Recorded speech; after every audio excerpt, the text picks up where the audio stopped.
I've been practicing as a preventive diabetologist for more than now 15 years. And when I started, I was the only preventive diabetologist around. It was very rarely a physician used to concentrate upon preventive diabetology, because that required a lot of personal touch and communication with the patient, and required a lot of time. So, but then since I was coming from a diabetic family, I had seen my uncle, aunts, my mother had been a diabetic for almost 20 years when I was doing my post-graduation. And I had seen my granny having amputation being done for a diabetic foot.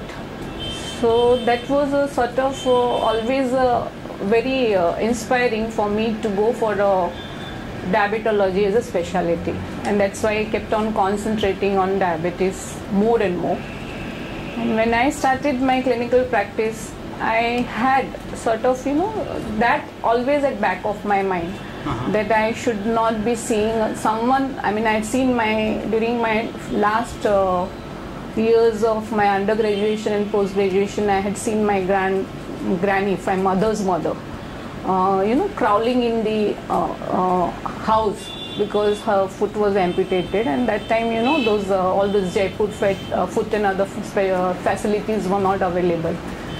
And that gave me the sort of idea that at least something should be done for prevention of diabetic foot.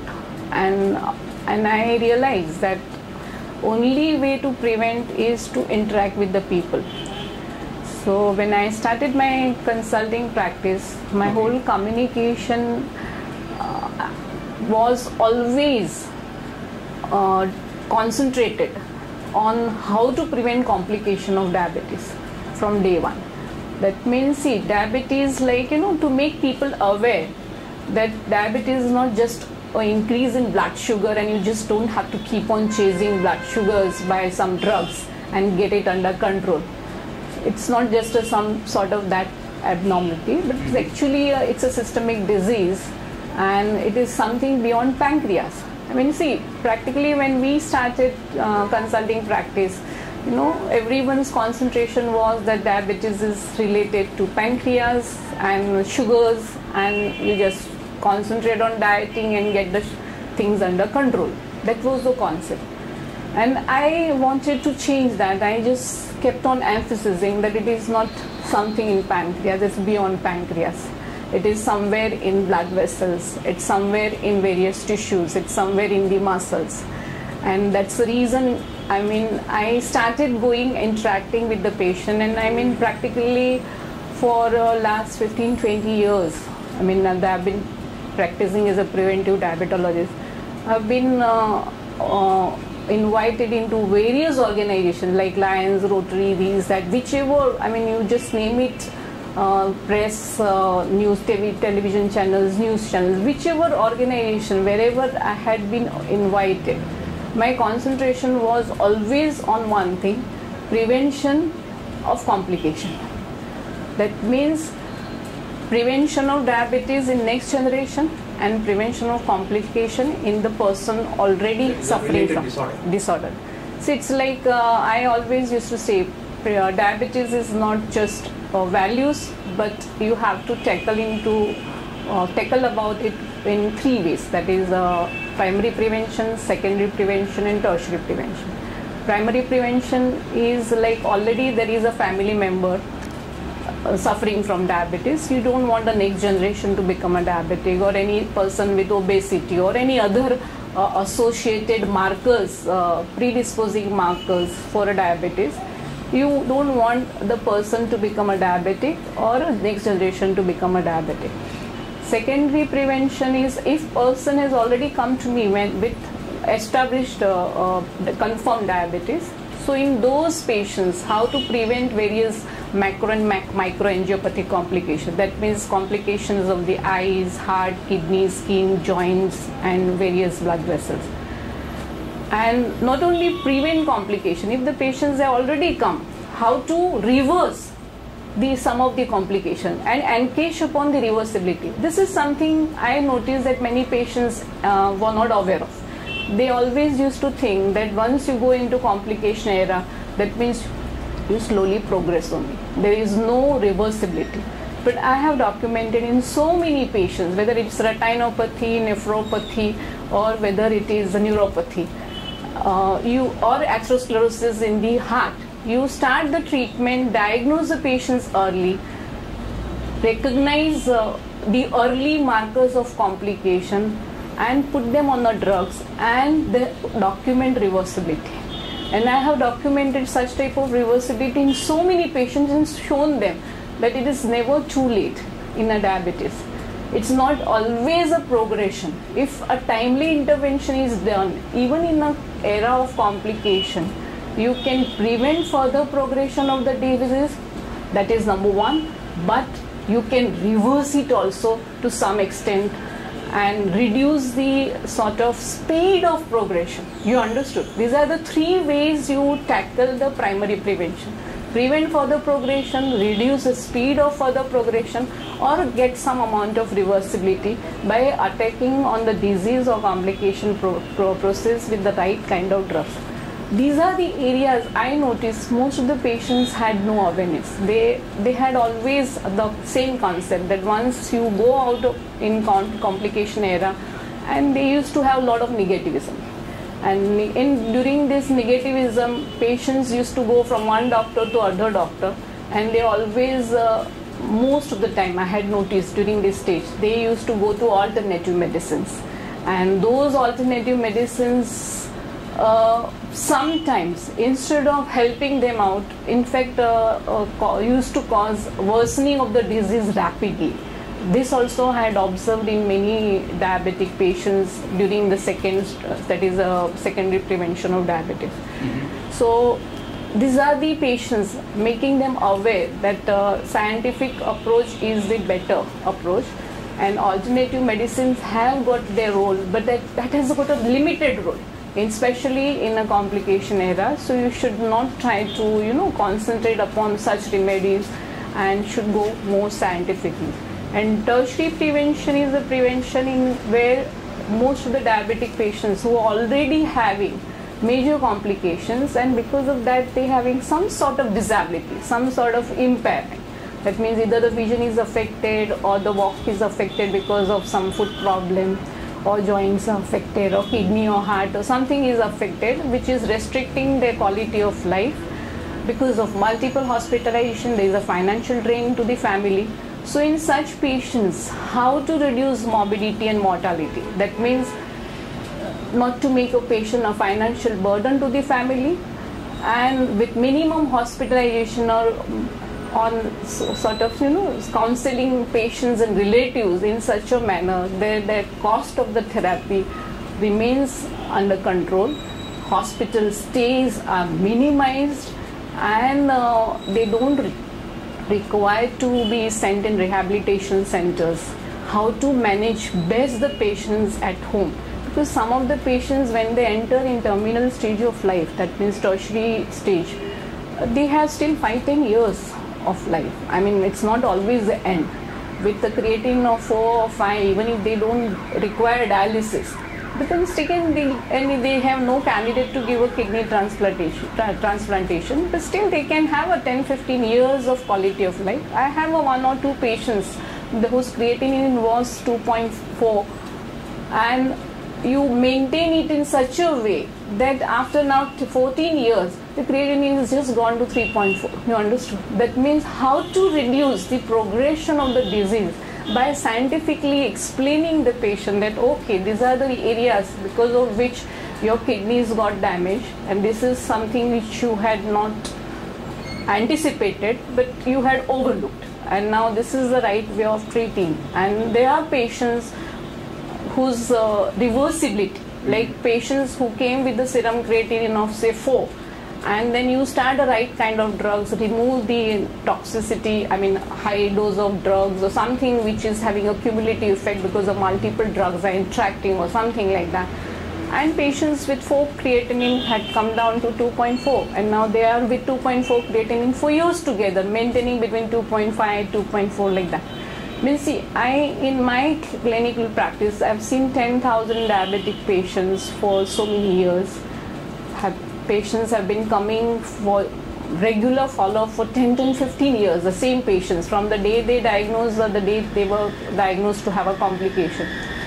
And in my clinical practice, except 4 or 5 patients, I had yet to refer a patient even for dialysis. And those 4 to 5 patients who were referred for dialysis or further management were already having some sort of a problem earlier only. So I could not sort of do anything except prevent the further speed of progression, and that whatever I could do, I tried my level best. But otherwise, I mean, if you see all over the world, the percentage of nephropathy or renal failure is as high as 30 to 40%. And instead of that, out of 10,000 patients, if my nephropathy rate is only 4 patients, that means it's less than even 1%. That is highly significant. Why? That is because you, from day one, instruct the patient that you are not chasing the blood sugar values, you are chasing the control of disease process. Dr. Shah, we'll come to all these points that you have raised one by one, because you have raised several important things. One thing is, the first thing is about, when you talk about nephropathy. Now in nephropathy, usually diabetologists also say that after about 20-25 years of diabetes, there ought to be renal failure, usually. It's unpreventable. What has been your experience? No, I would, especially type 1. Yeah.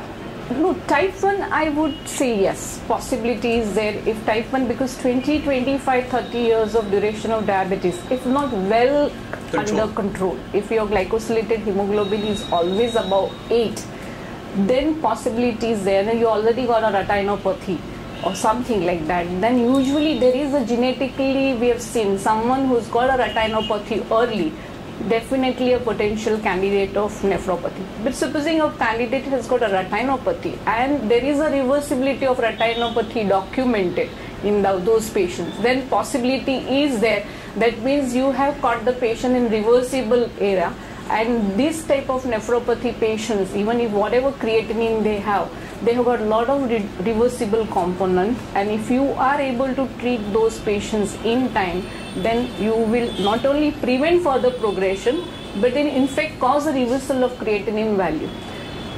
See, it's like this, I would put it this way, my experience with type 1 diabetics have been limited, because say I have got 10,000 patients, but then type 1 diabetics, most of the times I have seen, they usually follow with pediatrician till 18-20 years of age, and then subsequently they come to us, specialist.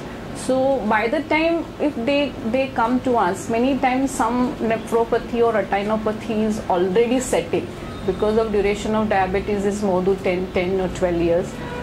And this is the area, this is exactly what I trying to explain, that early markers you pick up. And you pick up those early markers, try to give a scientific, because by that time the patient as well as the parents or relatives are highly educated, are realizing the impact of the disease process or the glucotoxicity on various tissues, and they are more sort of compliant for frequent monitoring, whether it's lifestyle related problem or frequent monitoring because it's a stress related, because of type 1 diabetes many times causes various stress related issues in the parents as well as the patient. So if they are related to stress, and that is allowing sugars to fluctuate drastically and allowing a glucotoxicity because of waxing and waning. So it's like this, if you have a periods of waxing and waning, and there is a wide range of sugars which we have seen in type 1, that means the tendency towards hypos as well as hyper, and if you have the swing is more towards hypoglycemia, and the sort of neglect or lack of sort of scientific approach, because for 10 years 15 years nothing has happened, they have managed, whether it is low or whether it is high, whether it is 50 or whether it is 500, but nothing has happened. That many times they were able to study, they were able to go to college, they were able to gain education. So many times we have noticed that this type of it, because in day-to-day life they were not affected so much. At some stage, parents as well as the children sort of tend to neglect the diabetes, and they started concentrating on the education and other things. See, it's in every type 1 diabetic patients, many times you want the child to be competent enough and do better than the other similar age group children, so that the negative stigmas should not be there. Absolutely. Yeah, that is what, and that's why I used to encourage that you should try to perform well. I used to tell patients, in fact we used to conduct programs and all those, we used to ask them to come on a stage, dancing, singing, a lot of other activities we used to encourage. Even education wise I used to encourage. But then very often, I'm trying to put it very precisely, but very often I have seen the patients landing up in a complication, especially of this subclinical variety. Even educated parents and the patients were not able to recognize, because of that too much of concentration on the other aspect, that they should make their career and try to do something very well. So some subtle signs, some subtle messages given by the body were ignored, and in spite of coming from a highly educated family, highly affordable families, we've seen complications which actually should not have happened. You understood? And this is the feeling of the parents or the feeling of the patient, that they must do something. Many times something is more important than diabetes. Yeah, that happened with the career, and that's how somewhere the diabetes took seconds, and they landed up into problem. Okay. When your patients walk in, can you detect that this fellow is diabetic? No, I would not put it that By way. now you must be... No. I know, because I see only diabetic patients only. So, there is no question of detecting whether they are diabetic or not. Okay. But then I can, as patients walk in, I can detect whether he is controlled or not controlled from his walk. Means when they enter inside, they, it's very often, many patients say I'm very strict, or sometimes I'm very outspoken, because I straight away point out that these are the failures. There are two ways you manage the sugars. I'll put it that way. Okay. One way is, as I pointed out, you change the blood sugar values, and as a doctor, when patients come to me, I increase dosage. That every time sugars are going out of control, whether it's type 1 or type 2, you give 1 shot, 2 shot, multiple shot, long acting, short acting, whichever way you can do it, that is in type 1 you do. And type 2 means we start with half a tablet, 1 tablet, 2 tablets, and like that many patients within 4 to 5 years they are on 5 or 10 tablets. Nowadays so much multiple combination and polytherapy is there. Previously we never used to give more than 4 or 5 tablets, because we always used to think in terms of nephrotoxicity or liver toxicity. But then I used to be very firm, in the sense I will not, for your duration of diabetes and for your lifestyle, I would not try to give more than 1 or 2 drugs. If you are not able to give a result, I can do a shortcut. I can give you a shot of insulin, or I can put you on 4 drugs and show your next report under control. But that is not the scientific way of doing, because I will be exhausting your pancreas earlier. What drugs do? If you put on a high dosage of drugs, pancreas empty out early. Beta cells get exhausted. And the total beta cell failure, which is likely to occur after 20 years, you invite it to happen in 10 years. Absolutely. If I give too much of insulin from outside earlier, when pancreas have got their own insulin secreting capacity, if I give too much of insulin now, then it is possibility is there that I am suppressing endogenous insulin drive, the hormonal full cycle which is there, whatever it is there, 30%, 50%, 70%, whatever is remaining. You are trying to sort of suppress it by giving too early and too high dose of insulin, and this I have seen happening in so many patients, that they started with say 20 units of insulin, then within 6 months they are requiring 40 units, and within a year or two they are on 100 units of insulin, and sugars are not controlled. And so that same group of patients, you withdraw insulin and put on the right combination of oral hypoglycemic agents and the sugars are controlled. Why these things happen? Because you are giving too much of insulin too early and you are suppressing endogenous insulin production. And by changing to some good drug therapy, what you are doing is you are stimulating beta cell of pancreas to manufacture more insulin. So you, whatever process, natural process of the disease, you are just trying to help it. You understood? Sure. There is a difference between two. And that's so when I give up as a patient less medication, that means naturally your sugars are bound to be out of control for longer periods unless and until you put in a positive efforts. That means positive efforts to reduce your weight, positive efforts to change your lifestyle or change your eating habits. So I have been emphasizing for years together on lifestyle modification and diabetes, and this lifestyle modification means I would not, even if patient comes, if I see, I have analyzed the patient is not having any complication, for keeping the patient for a month or two, little bit on a higher side, was not going to do him many major harm. Okay. But giving him a higher dosage of drugs or medicine will change his next 15-20 years of disease process completely. It's almost like antibiotics being administered, isn't it so? Yeah, some sort of, I would put it that way. So this is, I have noticed and I have seen it working very well. Whether it is a high profile executive of some major company or a high profile person working in a bank or something, when they come to me, I never do a shortcuts for them. I tell them, no matter whatever stress you have, whatever stressful job you have, whatever eating out, somewhere you have to put in a discipline. How you plan it, I leave it to you. But somewhere I would not give you more than these drugs. So within a month or 2 or 3, you have to see to it that you have to settle your lifestyle.